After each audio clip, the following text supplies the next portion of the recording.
Area Diabetes Support Group, for which she'll be talking about here during our presentation. And also, just on a personal note, Faye's favorite words are simplicity and joy. And she draws strength and direction from her internal compass that challenges her daily to find simple pleasures and joy-filled discoveries. And I welcome you. You guys are really going to enjoy her. Thanks everyone for joining us. Just put your name, your organization, and county and state in the chat box, and we'll keep track of that. And Faye, I'll turn it over to you. All right, thank you so much. So I want to make sure that put this in slide from our beginning here.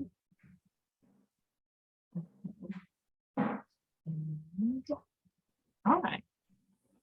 So the title is Keep It Going, the chronology of the Tuskegee Area Diabetes Support Group. And I invite you to make this an open discussion along the way. So if there are comments or something that tickles your fancy real good, then just please unmute and let's have a time of sharing. So I am focusing our conversation today on the Tuskegee Area Diabetes Support Group. And what I'm presenting today is really an update, so to speak, of a presentation that I had done earlier this year to our group to kind of bring us up to date on where we are. So this is my mother, Lily Beasley Hall. She's a nurse, and she is the founding coordinator of our Tuskegee Area Diabetes Support Group. And so before we really talk about the Diabetes Support Group, I want to really give us a little bit of background on Macon County, Alabama. The population of Macon County is just under 19,000. And you see with the red dot here, this is where we are located. So there is Lee County that's up here to the north, and some of you know about Auburn football.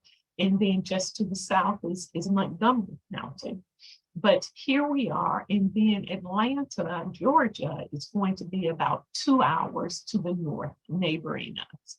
So we are in rural Alabama and very proud of our place in rural Alabama. Demographically, we are 80% African-American, about 17% Caucasian. Median income is noted at just over $35,000.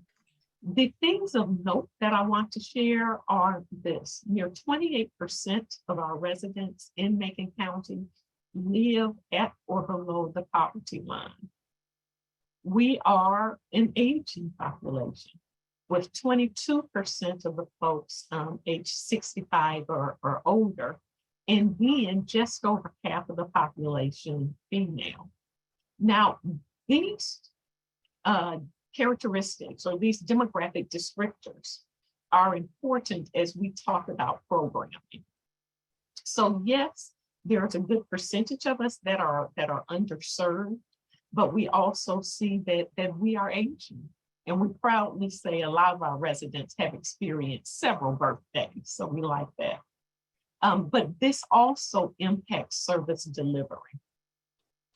A 2013 CDC statistic tells us that 18%, that's near 1/5 of our population, is diagnosed with diabetes.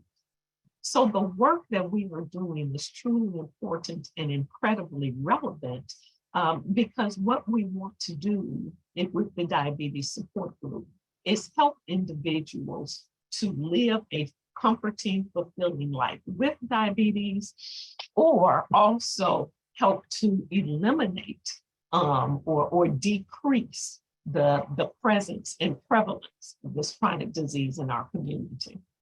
So just as background, how did our Diabetes Support Group get started? These are my parents, my mom and my dad.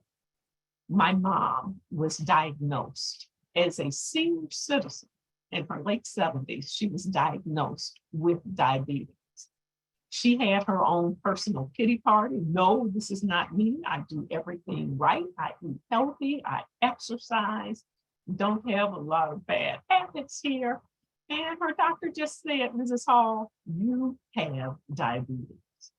So after she got over this pity party, her doctor said, you need to learn how to manage this because we want this disease to be very controlled.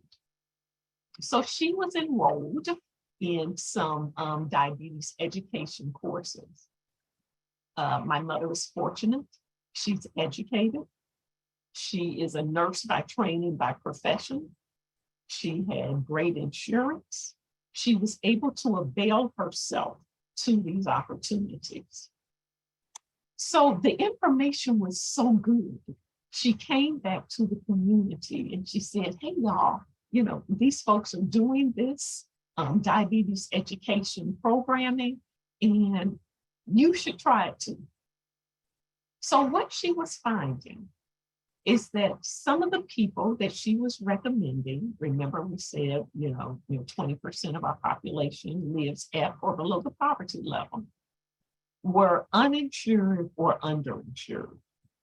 So they were presenting themselves for the diabetes education, but were not accepted into the program because they could not afford it or their insurance didn't carry it.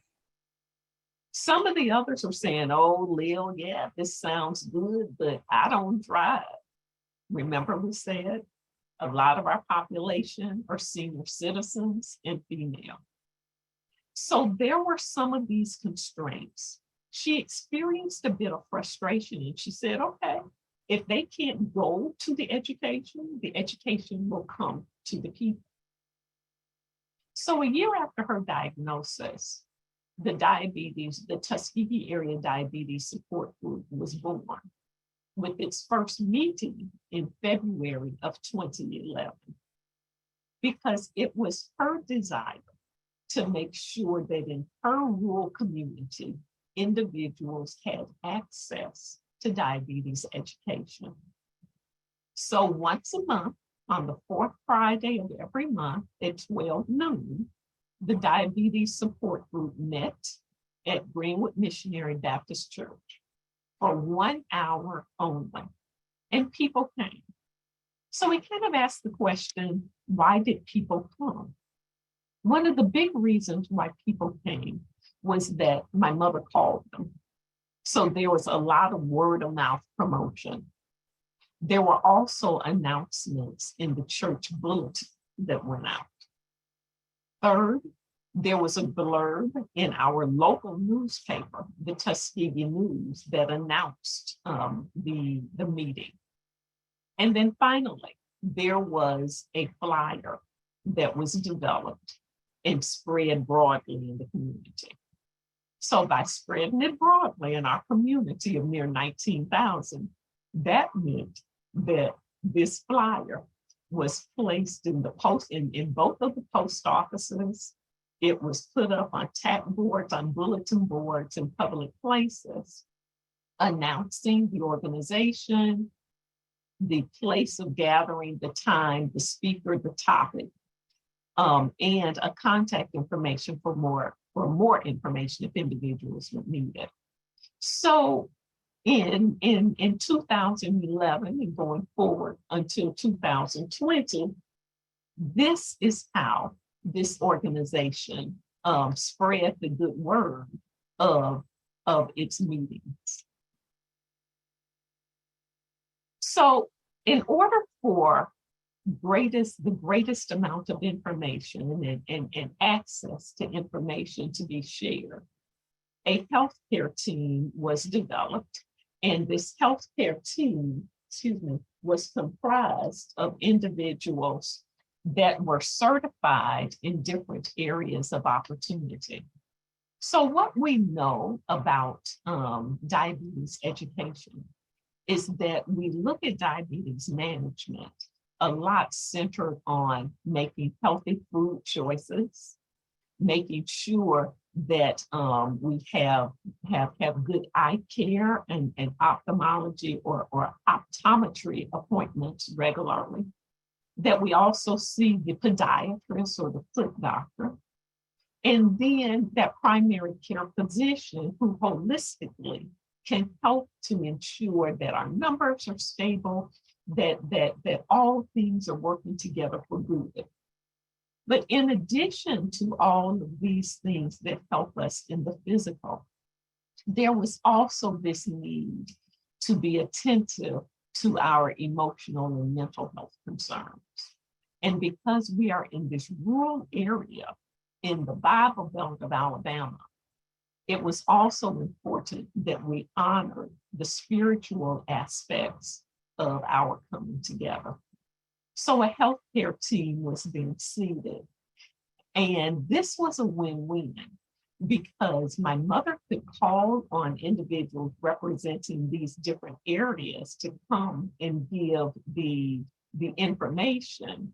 But the other thing that really happened is that many of these presenters also needed to show outreach efforts for their work plans. So it truly became a win-win. So this picture right here just shows some of the individuals presenting their information. Again, we regularly met in the fellowship hall of a church, of a known church in the community. And so everyone knew how to get there. And as you will also see in the picture, 1 hour, 12 to 1, no lunch, no beverage break, no snacks. We were just feasting on good information. And we were feasting on this good information because there was a trusted messenger in the healthcare, with the healthcare team. And the message was one that was consistently shared. So in each of our meetings, there was and still remains an agenda that we follow.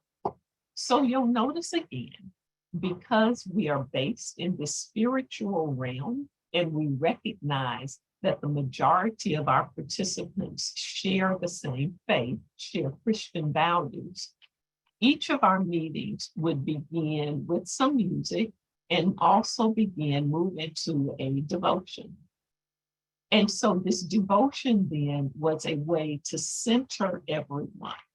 Now you'll notice when you take a glance at this agenda, there is devotion at the top of the program and there is healing scripture at the end. So there is truly the covering, how we say, from the crown of our head to the soles of our feet here in the beginning and the end. There also is the mission statement. And the mission statement of the Tuskegee Area Diabetes Support Group was shared. The mission statement of the American Diabetes Association was shared as a way to show partnership and showing seamless information delivery. And then there was a disclaimer, because this is a grassroots organization, right? And so we know that some of the individuals are already under some type of medical care. And so we wanted to make sure that we implored upon them the advice to not change anything in their healthcare plans without consulting the advice and counsel of their healthcare professionals. And so this continues to happen. So while we really feel the information we give is solid, it would really be endorsed by the healthcare professionals. We still offer the disclaimer because everyone has their own individual plan of action. So then we have the speaker comes in, there's an opportunity for questions and answers. And as I said before, we close out with scripture. And so our participants have really gotten comfortable to this flow of information, and they receive this information and they expect it. You dare not try to have a diabetes support group meeting and not sing our song. So this song is patterned after the more we get together, the melody, the happier we'll be. But for the purposes of our diabetes support group, the more we get together, the healthier will be. And this tells us in verse 1 that consistency of information and the repetition of information and the fellowship of being together really help to build an environment of support. And it is in this environment of support that we begin to practice healthier habits. So the more we get together, the healthier we'll be. And then the second verse is, why are we getting together? Because we're learning about diabetes, because we want to stay well.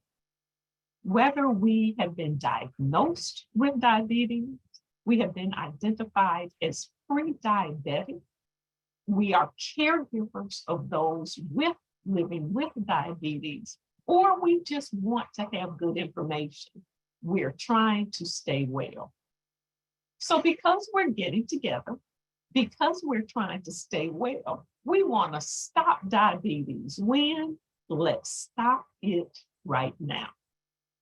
So while the song is very simplistic, it really has great meaning and wonderful reminders.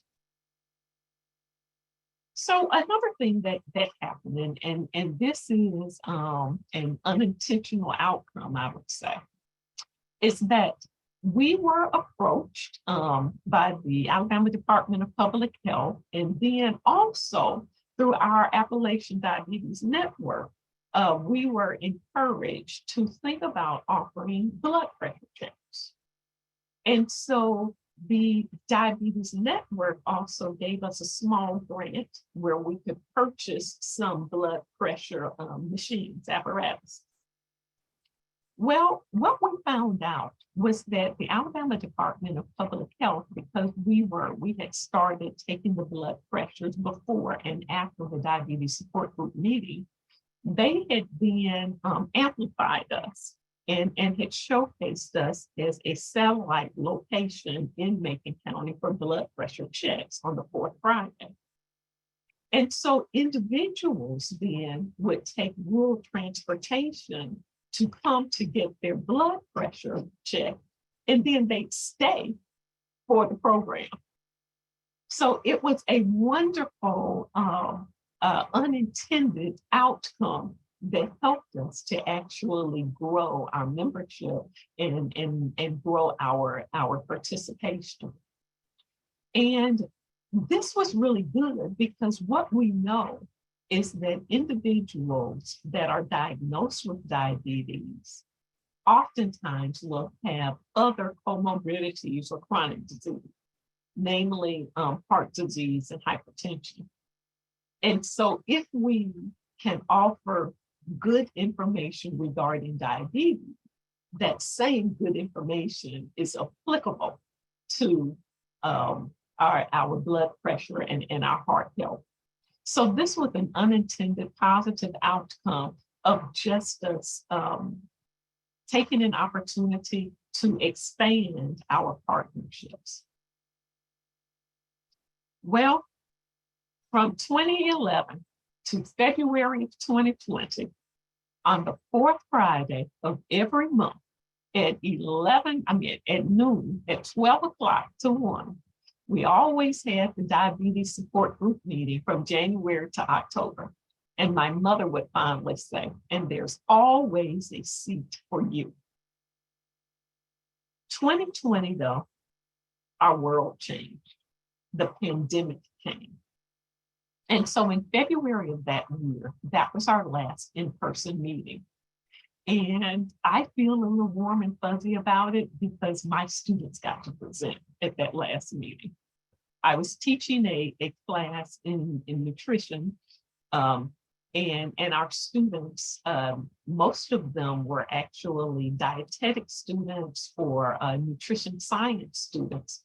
And they took recipes and they lightened the recipes up. They altered the recipes. And so they were sharing them at this meeting.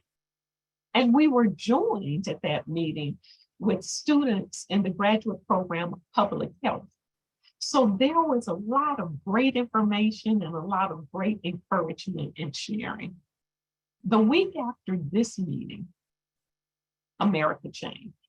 we went into lockdown, and we were in this quandary of what do we do? How do we continue to share this information with individuals who really, really needed the information, but individuals that also wanted to continue the fellowship? Remember the song, the more we get together, the healthier we'll be. We're learning about diabetes, we're trying to stay well. And so we knew then that it was important for us to continue to have these meetings. So March, nothing happened. We went into hiatus because we were in shock like the rest of America.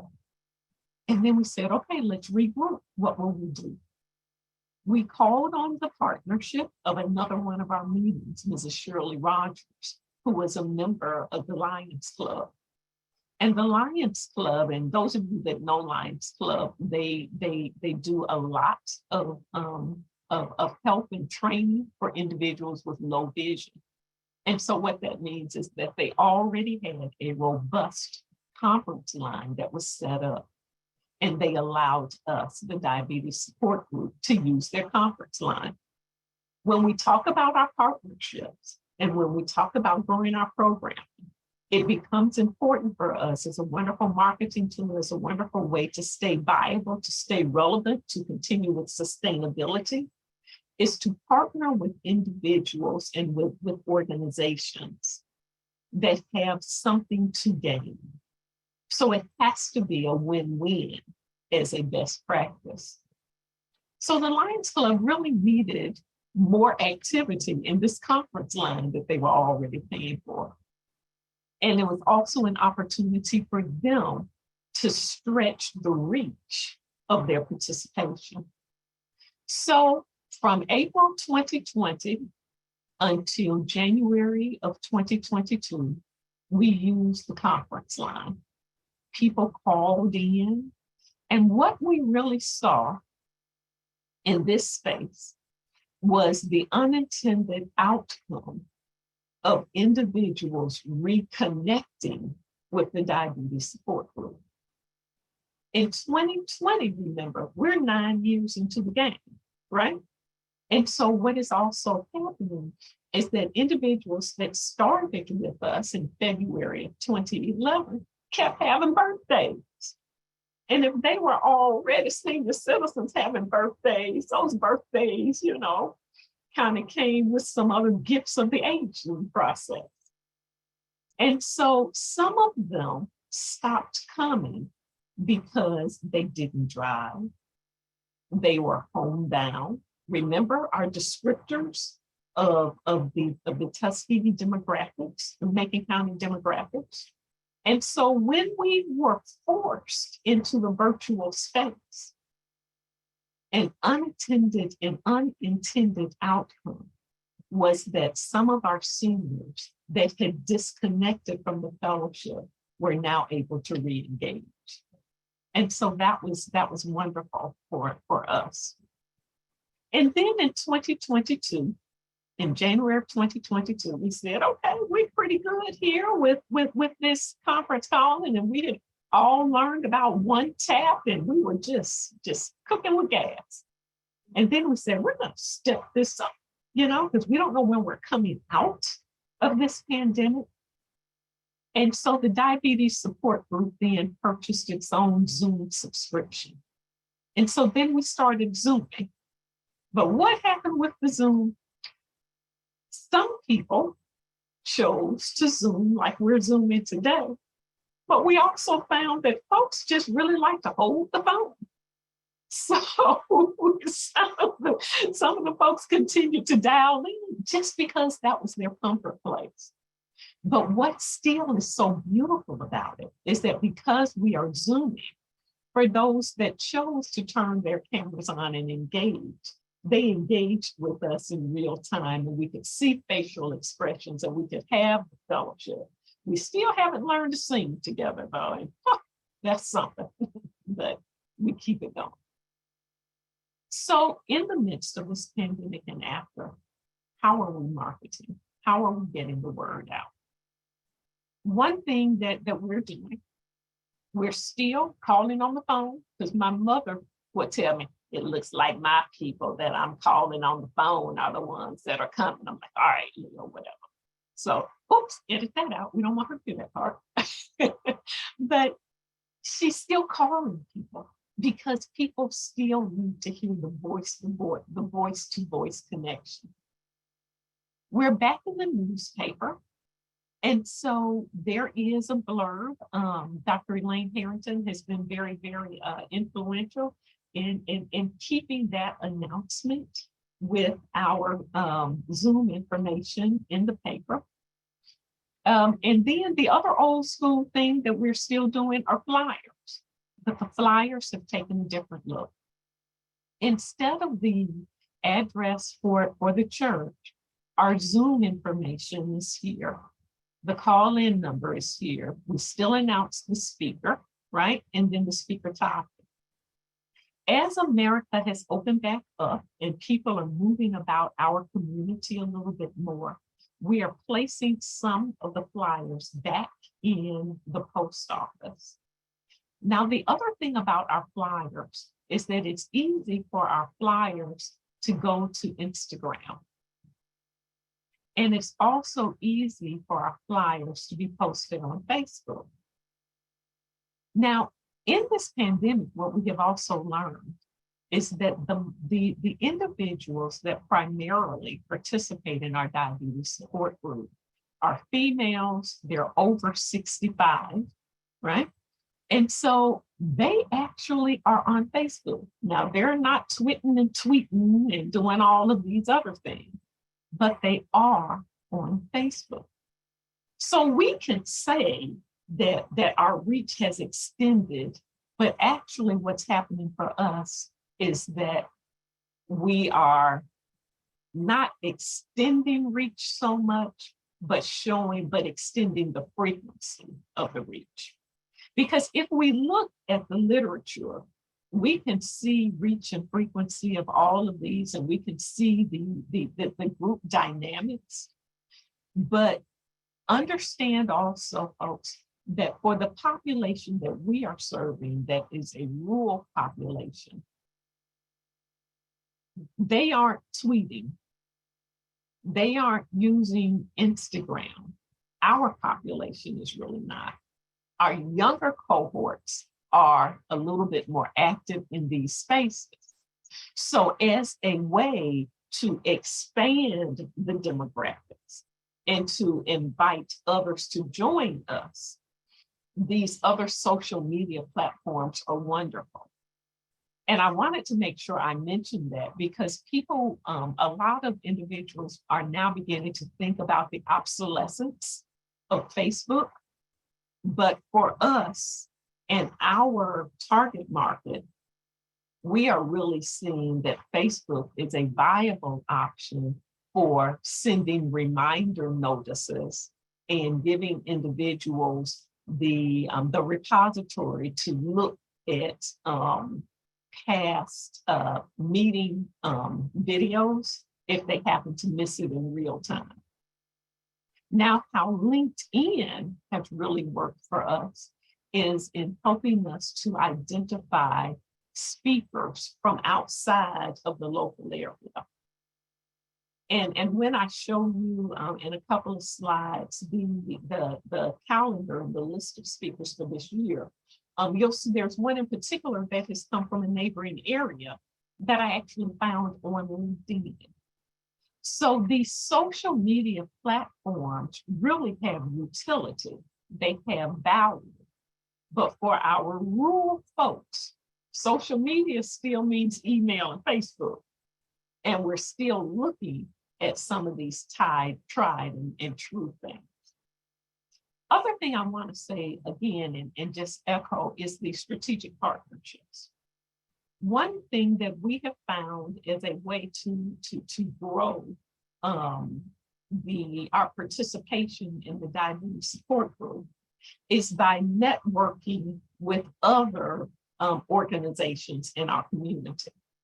You'll see in this flyer, there's in small print in proud partnership with Alpha Xi Zeta Chapter, Zeta Phi Beta Sorority Corporation, Good Health Wins, and Making Means. Each one of these organizations has a health and wellness component. And by reaching out to them, we really turn them into other foot soldiers to help us drive individuals or invite individuals to participate in the offerings of our support group meetings.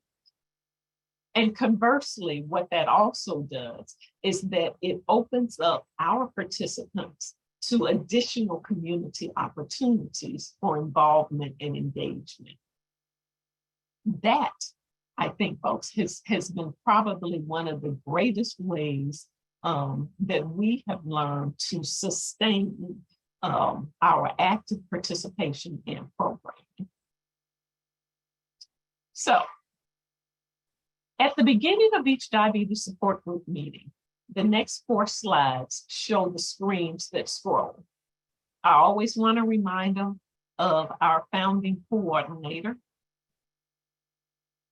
And then the next slide shows our founding coordinator, my mother, and Dr. Harrington, who is a community leader and philanthropist in our community. And she actually helps to encourage people to come.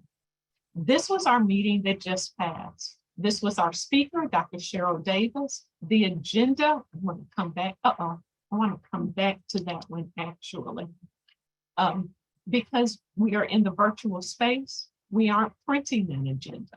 So the agenda is here with who the speaker is, the credentials of the speaker, and still the topic there. And then again, our song. So these 4 or 5 slides just scroll every month as individuals gather. The next slide that comes up is a real important one. Why? Because this one has all of our Zoom information. Now, and it announces what's going to happen in the next week. My hope here is that people will do a screenshot on it. I want to check it one more. My hope here is that individuals will take a screenshot on it and they'll pass it on, they'll save it, right? And then they will share this slide forward. So this just scrolls as people are gathering. So this one, these are our speakers for this year. As a reminder, we meet January through October. We take off November and December due to the holiday season. We open every year with a word of encouragement from Reverend K.G. Jones. He's just a mainstay in our community. He's also a role model as one who is diagnosed with diabetes and has really worked to live a fulfilling life with diabetes. So he comes every January to give us a word of encouragement. In January and February, and now again, we are in the Zoom space, Dr. Lloyd Webb, who is a professor of public health here at Tuskegee University, did a presentation on health literacy. It was so strong and so impactful. There was so much engagement. It was like, can you just please come back? And so he actually was the speaker in February and March to continue with that topic. Dr. June Samuel is a retired director of student health at the university. She gave us information on diabetes, defined and diagnosed what it is. Again, a lot of these things are topics that maybe we already know about, but they give us great information, reminder information. Dr. Schneider is the one that I found from LinkedIn. Hello.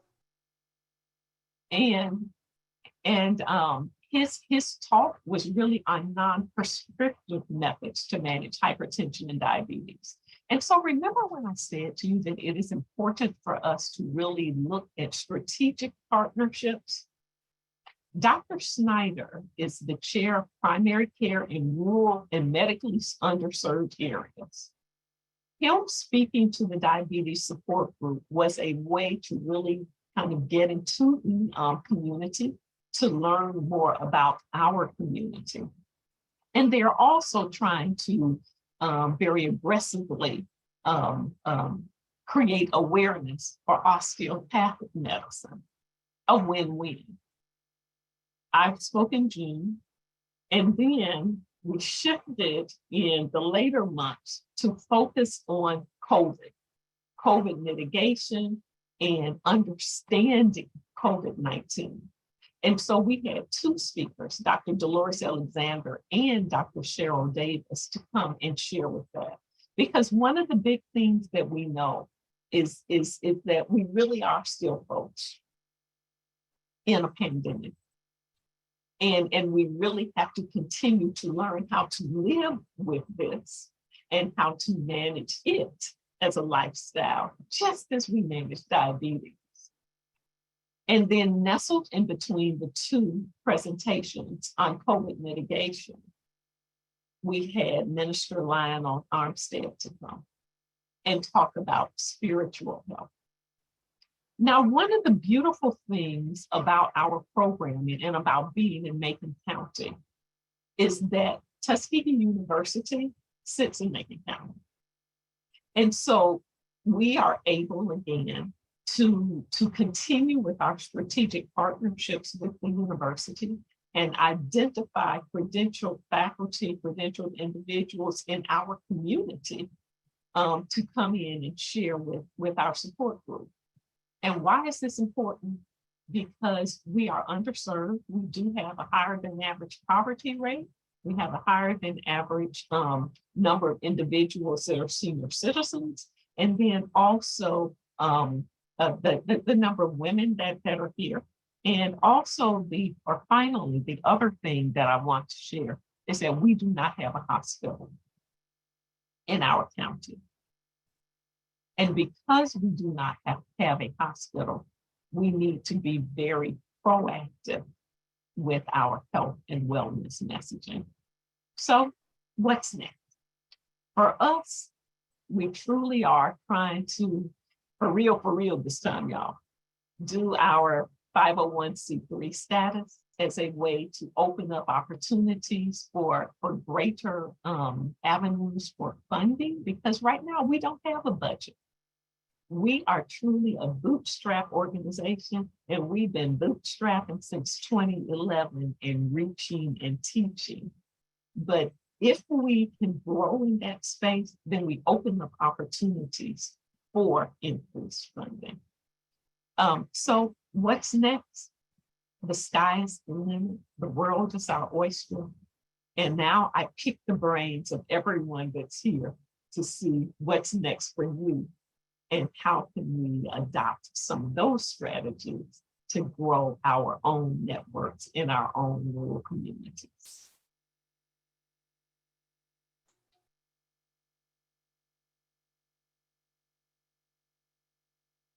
Thank you, Faye. What a treat. This has been fantastic. I'd like to open the floor for questions, comments. I don't have a question, but I do have a comment. I'm Elaine Harrington, serving as the interim facilitator. Dr. Jack Fayhall Jackson, you have done an outstanding job of summarizing and pulling together all the nits and bits of this very, very important social community action, the support group. I know we're trying to get 501c3 status, but I think your presentation needs to go further. Your presentation needs to go to Alabama Health Department. Your presentation needs to go to the National Health Department. The same presentation, because it is so dynamic. And I want to commend you. Of course, you're my sorority sister, and I love you, and my vacation Bible school baby too. But let's spread the word of what we do. 501c3 is important, but there's more important outreach. And I want to thank you very much. Yeah, I thank you for that. And I also want to say that affiliation with the Appalachian Diabetes Network really helped us to bring some coordination of the importance of partnership in communities to expand the reach and to create sustainability for our organization. Thank you, Faye. You know, a couple of takeaways. You know, I had asked you at the beginning of this before everybody else joined us, you know, what's been your secret sauce? And, you know, as I listened to the presentation, a couple of takeaways was to have a trusted messenger, you know, and then your message is consistent. And then partnerships. And you have to have those partnerships and planning with those partnerships. You know, you, your mother, your family, your church family, and all these folks that kind of come around the table that really plan to really address preventing diabetes, controlling diabetes, and then we're hit with the pandemic. And so all of those waves of destruction, you know, with the pandemic attached to all of that, you know, life still goes on. And I'm very impressed that you guys were able to take it to the next level, you know, calling people and doing the conference line. You partnered with the Lions Club. And you know, another thing I remember, we've been to Macon County several different times, my colleagues and I, and we've spoke at your diabetes support group. And how engaging. I remember getting up, I put in the chat, I remember getting up and dancing. We did physical activity with that, with your all's theme song. And, you know, it was just very engaging, and, you know, and that's it. I mean, you really have to have a trust in the community, and you can't, that doesn't come in a department store. That's something that happens, you know, trust is. And so I open the floor for questions, you know, to pick her brain. I like too that you guys also have a lineup of what your projected monthly diabetes support group speakers will be. I know the follow-up, just in my experience alone, your mother was, you know, would be, are you guys still coming? I have you down for this time. I have you down for this day, you know, and there was that communication, and it went months ahead, you know, there was a check-in. And so you really do, you know, planning is a good thing. And I know even with diabetes support groups and things, I know you guys have even talked about meal planning and how important that is. Well, planning with your partners is just as important. And I can't get that across. So I'm just going to hush. I'm going to open the floor up because I can go on about this and your all's good group. You know, that's the beauty of working in rural Appalachia. And many of our partners are on board right now, you know, in other counties across other states. And so, you know, there's I just want to follow up with what you said about the communication. Our founding coordinator, Mrs. Lily Hall, is just as active today as she was upon the founding. She's making calls. She's on the you know, conference call with us. And I think the important thing is that her unselfish founding of this unique development continues on. And I'm just waiting for her to call me and say, well, you don't have to facilitate this week.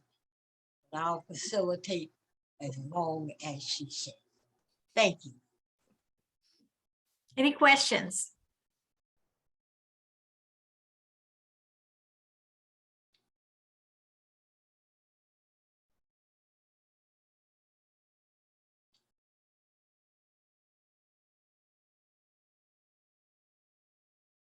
Okay. All right. Well, I do want to let you guys know that this was recorded. Of course, you guys saw that up on there. When you guys logged in, it said recording in progress, and you acknowledged that. But we will have the recording probably out to everyone next week sometime, God willing. And then the PowerPoint will also be provided for your review. And, Faye, as I said early on in our talk, if you have any additional resources that you want to pass along, I can share those as well. And I just want to ask a question. What's been your biggest challenge? This thing has been going on for a long, long time, but what's been your biggest challenge with keeping the program that you do and all sustainable? I would say the largest challenge that I'm seeing right now is in recruiting and converting invitations to participants of broader demographics. Because right now we are primarily senior citizen focused. Mm-hmm. And we know that there are so many others that could benefit from the information. We do get doctor referrals, and so that is helpful.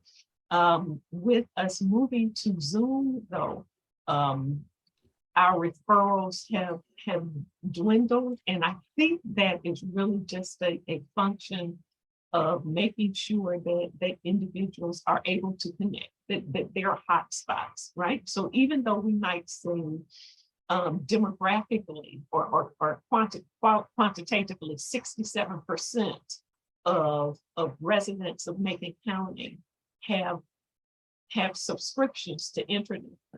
In some of our more rural areas, there is not that. So we lose opportunities to connect. And so we have to be creative. And someone just said, I ain't no senior citizen. All right. Well, seasoned citizen, that's what I meant to say, not senior, seasoned citizen. But we have to figure out ways to really continue to share the word.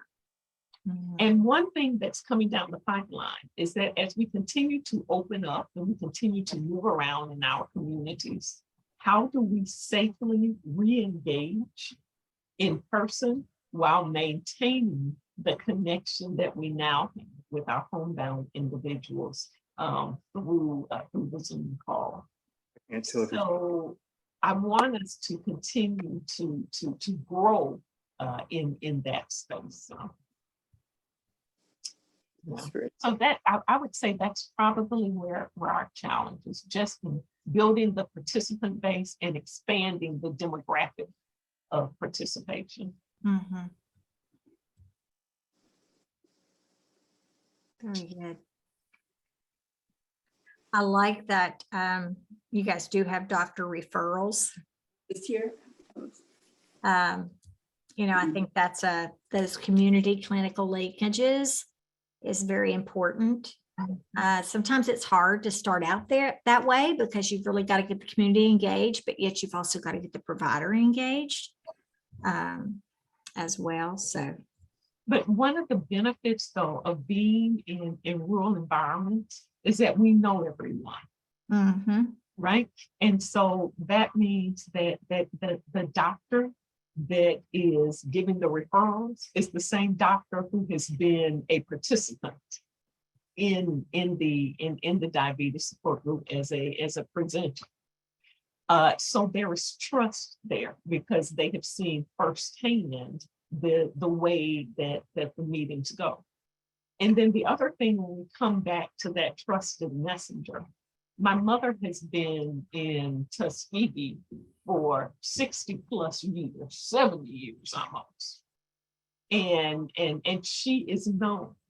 And because she is known in the community, when she offers the invitation, or because her name is attached to it, then there is an assumption that it is credible, vetted information. And that's also a benefit of that healthcare team. Yeah. Yeah, you're bringing the education, as you said, to the people. And you all have a challenge in itself. You don't even have a hospital. So, and when all across the Appalachian region, I mean, there may not be a hospital, or you may not have a grocery store. There may be no transportation. Internet connectivity is just very spotty. And so, yeah, lots and lots of challenges out there. But what a difference, folks like you and all across our Appalachian region really make in the lives of people, in rural communities with diabetes prevention. There's so many, you guys have so many resources. You're very wealthy in a way, because you've got a lot of good resources in your community. I love the way you say that, because even though we may say that the poverty numbers are high, and that we are under-resourced, we are a people of great wealth.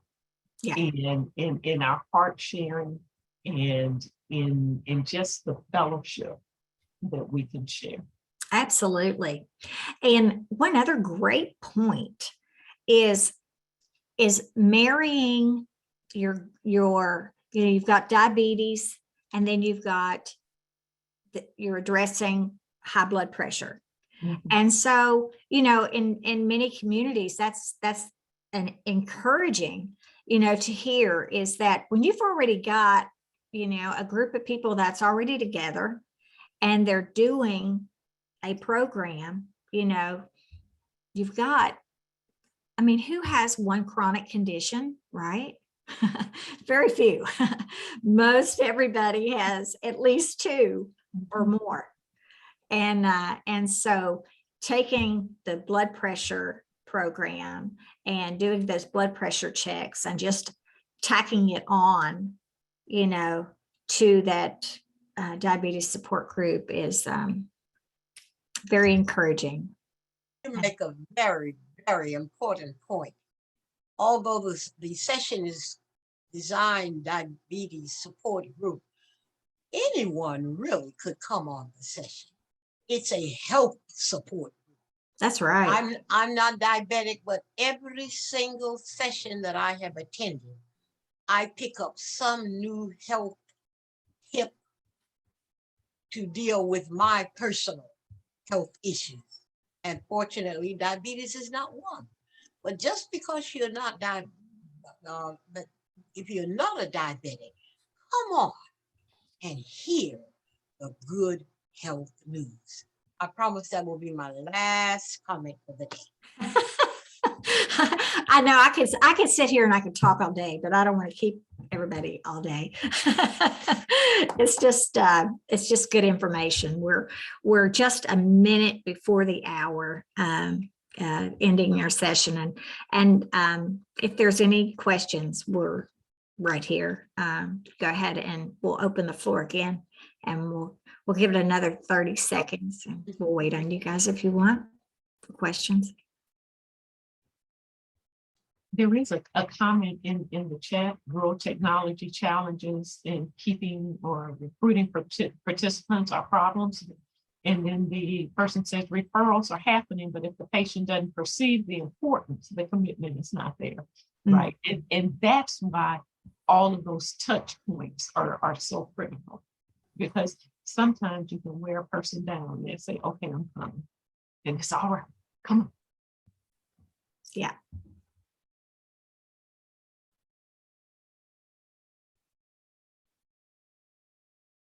All right. Well, I want to thank you, Faye, and thank you everyone who tuned in today.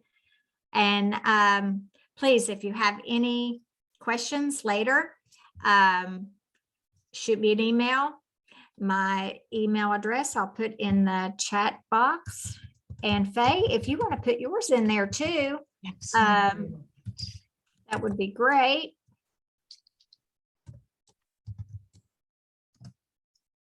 There's mine. Oh, so you know something? I just timed out over here for some reason. So I'll have to speak it, and it's Faye Hall Jackson, FAYE HALLJACKSON, the number 63 at gmail.com.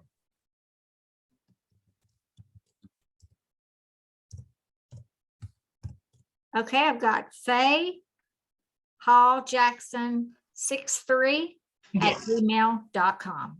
that's it. Thank you so much. Okay. All right. That's in the chat box. All right, guys.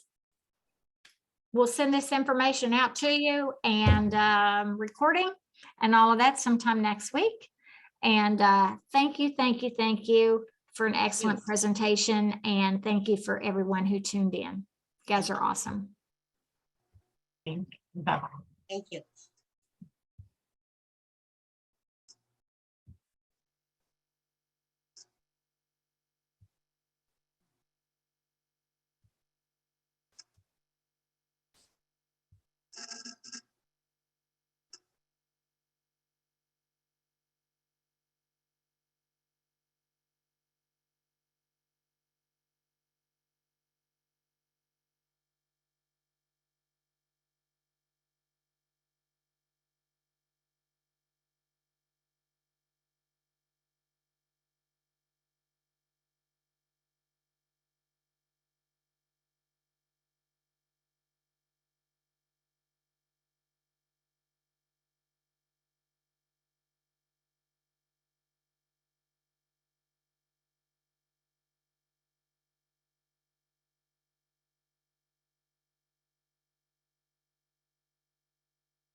voting